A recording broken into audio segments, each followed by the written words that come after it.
ఐటీలో ఎంట్రీ కావాలా? Trainee software engineer గా అజా కోడింగ్ ట్యూటర్ లో 2 వీక్స్ ట్రయల్ పీరియడ్ లో వెంటనే చేరండి.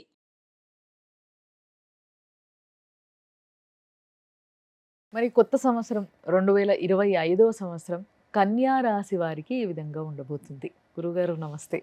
జై వీరబ్రహ్మజీ. నమస్కారం తల్లి. మరి కన్యా రాశి వారికి కొత్త సంవత్సరం ఏ విధంగా ఉండబోతుందంటారు? శివాయ బ్రహ్మణే నమ, వీరబ్రహ్మేంద్ర స్వామినే నమో నమ.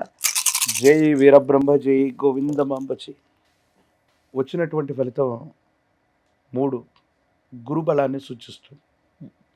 కొన్నేళ్లుగా కన్యారాశి జాతకుల యొక్క జీవన గమనంలో కూడా గతించిన 2 లేదా 3 సంవత్సరాలకు స్తంభించిపోయి ఉన్నటువంటి దాఖలాలు, ప్రత్యేకించి 2023 నవంబర్ 1 నుండి కూడా కేతు సంబంధమైనటువంటి స్థితి కూడా జన్మరాశిలో సంచారం జరుగుతుంది.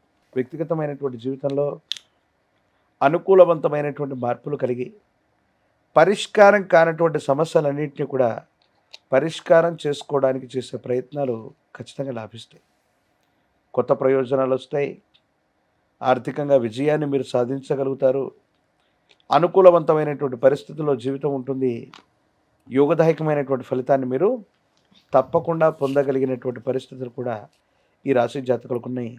భార్యాభర్తల మధ్య ప్రేమ, అనురాగం, ఆప్యాయత, సంతానం కోసం వేచి ఉండటం, సంతానం కోసం ప్రయత్నం చేస్తున్న దంపతులకి ఖచ్చితంగా మంచి సంతానం లభించేటువంటి అవకాశం. స్థిర చరాస్తులు, ప్రత్యేకించి స్వగృహం కావాలని చాలామంది మనం యోచిస్తూ ఉంటాం. ప్రయత్నం చేస్తున్న సఫలీకృతం అవ్వదు. కానీ ఖచ్చితంగా స్వగృహం కోసం ప్రయత్నం చేస్తున్నటువంటి వాళ్ళకి స్వగృహ యోగం ఖచ్చితంగా లభించే అవకాశం కనపడుతుంది. మరి ఇప్పుడు పరీక్షలు రాసే వారి పరిస్థితి ఏ విధంగా ఉండబోతుంది అంటారు? పోటీ పరీక్షలు రాస్తున్నటువంటి విద్యార్థులకి మరికొంత ఏకాగ్రత అవసరం. మరికొద్ది సమయం తర్వాత ఏకాగ్రతతో కూడిన ప్రయత్నం చేయటం వల్ల మీరు ఊహించినటువంటి పరిస్థితుల్ని ఖచ్చితంగా పొందుతారు. ఇప్పటి వరకు పోటీ మార్కులతో ఉత్తీర్ణత సాధించటం, లేక మనం ఊహించినటువంటి గొప్ప రిజల్ట్ రావట్లేదన్న భావన కలుగుతూ ఉండటం, ఇలా కలుగుతూ ఉండొచ్చు. కానీ సమీపమైన భవిష్యత్తులో కొంతకాలం తర్వాత ఇంకొంచెం ఏకాగ్రతతో మీరు ప్రయత్నం చేయండి. ఖచ్చితంగా ఉత్తీర్ణత, సఫలీకృతమైనటువంటి ఫలితాల్ని మీరు తప్పకుండా పొందేటువంటి అవకాశం ఉంది. పోటీ పరీక్షలు రాస్తున్న నిరుద్యోగులకు కూడా ఈ సంవత్సరం కొంత ఆశాజనకంగా ఉండబోతుంది. 2వ ప్రయత్నం తప్పనిసరిగా సఫలీకృతమయ్యేటువంటి అవకాశం కూడా కనబడుతుంది. మరి వ్యాపారవేత్తలు కూడా ఈ మధ్య చాలా మంది బిజినెస్ పైన బాగా ఇష్టం చూపిస్తున్నారు. అవును. మనం చూస్తున్న ఉద్యోగాలు వదిలేసి మరి బిజినెస్లు స్టార్ట్ చేస్తూ ఉన్నారు. ఇలాంటి వాళ్ళు ఎవరైనా కన్యా రాశిలో ఉన్నట్టయితే వాళ్ళకి ఈ సంవత్సరం మొదలు పెట్టొచ్చు అంటారా కొత్తగా ఏదైనా? కొత్త వ్యాపారం చేసుకోవడానికి లేదా పాత వ్యాపారాన్ని మళ్ళీ క్రమబద్ధీకరించుకొని మార్పులు చేర్పులు చేసుకోవడానికి ఇది చాలా సరైనటువంటి సమయం. ముందుగా మీరు గృహాన్ని మార్చుకోగలుగుతారు, లేదా గృహాన్ని మరమ్మతు చేసుకోగలుగుతారు, లేదా కొత్త గృహం కోసం మీరు చేసే ప్రయత్నమైన సఫలీకృతం అవుతుంది. అలాగే మీ వ్యాపార సంబంధమైనటువంటి స్థానాన్ని కూడా దాంట్లో ఏమైనా మార్పులు చేర్పులు చేయటం, ఒక ప్రాంతం నుండి వేరో ప్రాంతానికి విస్తరించటం, లేదా స్థానచలనం చేయటం, ఇది అదృష్టాన్ని తీసుకొచ్చేటువంటి ప్రయత్నం అవుతుంది. వృత్తి, ఉద్యోగం, వ్యాపార సంబంధమైనటువంటి విషయాల్లో స్థానచలనం, బదిలీ జరగటం ఒక గొప్ప వరంగా ఉంటుంది. మనం అనుకుంటాం మనకు ఉద్యోగంలో బదిలీ రాగానే, ట్రాన్స్ఫర్ రాగానే, వ్యాపారం ఏదో కారణం వల్ల ఇక్కడి నుంచి వెళ్ళి వేరే దగ్గర మొదలు పెట్టగానే ఎందుకు నష్టాలు జరుగుతున్నాయి, మళ్ళీ మనం నిలదొక్కుకోవడానికి సమయం పడుతుందేమో. కానీ ఈ రాశి జాతకులకి అదే గొప్ప వరం కాబోతుంది. స్థానచలనం వల్లే అదృష్టం అనేటువంటిది మిమ్మల్ని వెతుక్కుంటూ వచ్చేటువంటి అవకాశం ఉంది. కానీ జీవిత భాగస్వామికి సంబంధించిన ఆరోగ్యపరమైన అంశం మాత్రం మిమ్మల్ని కొంత కంగారు పెట్టే అవకాశం ఉంది. భార్య లేదా భర్తకు సంబంధించిన దీర్ఘకాలికమైనటువంటి ఆరోగ్య సమస్యలు ఏవైనా ఉన్నట్టయితే వైద్యుడి పర్యవేక్షణలో చికిత్స చేయించుకోండి.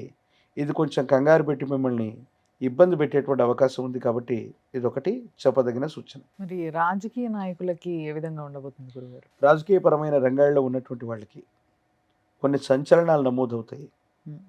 మీరు మాట్లాడినటువంటి మాటల వల్ల ఇప్పటి వరకు రాని ఐడెంటిటీని మీరు తప్పకుండా పొందుతారు. రాజకీయపరమైనటువంటి రంగాలే కాదు, రియల్ ఎస్టేట్ రంగంలో ఉన్నవాళ్ళు అవ్వచ్చు, గొప్ప గొప్ప వ్యాపారం చేస్తున్న వాళ్ళు అవ్వచ్చు, లేదా ఏదో కారణంగా న్యాయ సంబంధమైనటువంటి ఇబ్బందులు సమస్యలు ఉన్నవాళ్ళు, న్యాయస్థానాల్లో కేసులు పెండింగ్ ఉన్నవాళ్ళు ఆశ్చర్యంగా సంచలనంగా మీరు కేసులు గెలిచే అవకాశం ఉంది. ఎవరో ప్రముఖుల మీద మీరు కేసులు వేయడం, దేశ కాలమాన పరిస్థితుల్లో మీకు అన్యాయం జరగడం లేదా సమాజంలో ఏదైనా జరిగితే దాని గురించి మీరు మాట్లాడేటువంటి మాట, మీరు చేసే ఒక చిన్న ప్రయత్నం మీకు విశేషవంతమైన గుర్తింపును తీసుకొస్తుంది, పదవీ ప్రాప్తి యోగాన్ని కూడా ఇస్తుంది. రియల్ ఎస్టేట్ రంగంలో ఉన్నవాళ్ళు, వ్యాపార రంగంలో ఉన్నవాళ్ళు, రాజకీయపరమైనటువంటి రంగంలో ఉన్న వాళ్ళకి ఒక న్యాయ సంబంధమైనటువంటి యోగం మీకు పట్టబోతుంది. మీరు చేసే న్యాయ పోరాటం సఫలీకృతమైనటువంటి ఫలితానికి కారణం అవటమే కాదు, మీకు గొప్ప గుర్తింపుని అది తీసుకొచ్చి పెట్టేటువంటి అవకాశం ఉంది. ఆర్థికంగా చాలా బలపడతారు, మీకున్న ఐడెంటిటీ పెరుగుతుంది, బంధుమిత్ర బలగం కూడా మీకు ఖచ్చితంగా సహాయం చేసేటువంటి అవకాశాలు కనపడుతుంది. మరి ఉద్యోగులకి కూడా ఇంతే అనుకూలంగా ఉంటుందంటారా కన్యరాశి వారికి? ఉద్యోగులకి బదిలీలు జరిగే అవకాశం ఉంది. ఈ బదిలీల వల్ల ప్రమోషన్స్ రావచ్చు, ఇంక్రిమెంట్లు పెరగచ్చు. బదిలీ అయినటువంటి ప్రాంతంలో వీరు ఊహించనటువంటి కంఫర్ట్స్ ఉండటం వల్ల వీరి యొక్క జీవన గమనం అనుకూలవంతంగా మారేటువంటి అవకాశం ఉంది. ఉద్యోగస్తులకు అత్యంత అనుకూలవంతమైనటువంటి మార్పుకి ఈ సంవత్సరం శ్రీకారం చుట్టే అవకాశం ఉంది. ఒకవేళ బదిలీ వచ్చినా కూడా మీరు ఆందోళన పడకండి, బదిలీ మీద వెళ్ళిపోండి. స్థాన చలనం జరిగితే మాత్రం ఉద్యోగస్తులకి చాలా అద్భుతమైనటువంటి రాజయోగం పడుతున్నట్టుగానే మీరు ఆలోచించవచ్చు. నిజంగా అంటే ప్రతిసారి ఎవరైనా కూడా కొంచెం ఆలోచిస్తారు ఎక్కడికైనా వెళ్ళాలి, ఉద్యోగంలో ట్రాన్స్ఫర్ వచ్చింది అంటే. ఎస్, కానీ ఈసారి కన్యరాశి వారికి ట్రాన్స్ఫర్లు చాలా బాగుంటాయి అంటున్నారు Yes. కాబట్టి ఆలోచించండి ఒకవేళ ఎవరికైనా వస్తున్నట్టయితే. అండ్ అంతేకాకుండా ఏదైనా ఇబ్బంది కలిగితే లేదా ఇంకొంచెం మీరు చెప్పిన ఇవన్నీ కూడా ఎస్, ఇదంతా కూడా ఒక క్రమబద్ధంలో నడవాలి మనకి అన్నప్పుడు మనకి ఏదైనా ఒక శక్తి ఉండాలి మన వెంట. Yes, yes. సో ఆ శక్తి ఏది అంటే మీరేం చెప్తారు? ఈ భూమి మీద ఈ రాహుకేతు స్వరూపాలకి అత్యంత అనుకూలవంతమైనటువంటి దేవతా స్వరూపాలు జ్ఞాన ప్రసూనాంబ సమేత శ్రీకాళహస్తీశ్వర స్వాముల వారు. శ్రీకాళహస్తీశ్వర స్వామి వారి యొక్క క్షేత్రానికి ఏదైనా రాహుకాల సమయంలో వెళ్ళి అమ్మవారికి స్వామివారికి జరిగే అభిషేక క్రతువులో పాల్గొంటాం. నేను చెబుతుంది రాహుకేతు పూజ కాదు, అమ్మవారిని స్వామివారిని రాహుకాల సమయంలో అభిషేకం జరుగుతుంది లేదా ఉదయ సమయంలో జరుగుతుంది. అభిషేక సందర్భంలో అమ్మవారిని స్వామివారిని ఒక్కసారి దర్శించి వస్తే చాలు, జాతకంలోని సర్వ అరిష్టాలు పోతాయి. మీరు చేసే ప్రయత్నాలన్నీ కూడా తప్పనిసరిగా ఫలించేటువంటి అవకాశం కనబడుతుంది. చాలా అద్భుతంగా చాలా సింపుల్ గా చిన్న Yes. పరిష్కారమే చెప్పారు కాబట్టి ధన్యవాదాలు గురుగారు. జై వీరబ్రహ్మ జై గోవింద బాంబ జై.